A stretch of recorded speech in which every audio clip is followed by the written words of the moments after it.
This is an overview of the Post Grid widget by Limited Elements. Let's get started.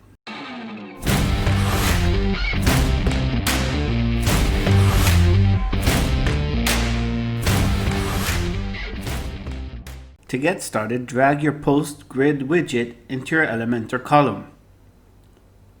This widget shows all your Elementor posts.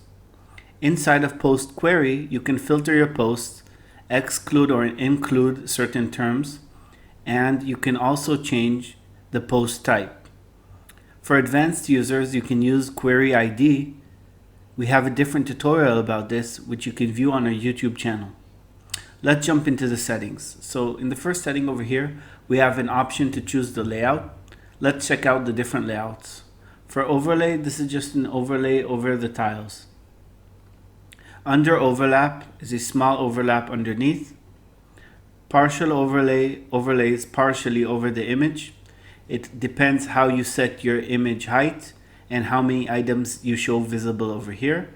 So if I jump into style and make the image height higher, you can see that's starting to look good.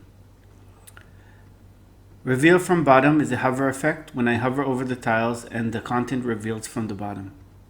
Side by side splits the tile into two, and you can see the content on the right side and the image on the left.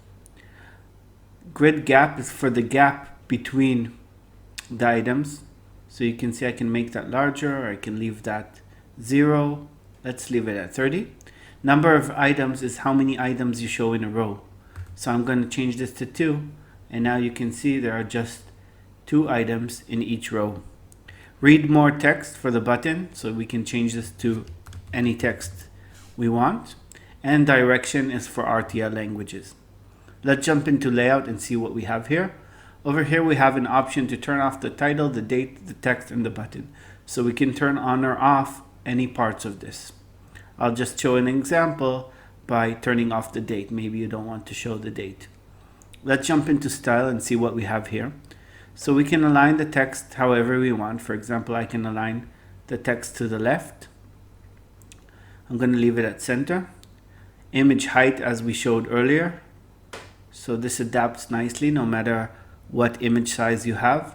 Content background is for the background area of the content. You can play around with that depending on your website design.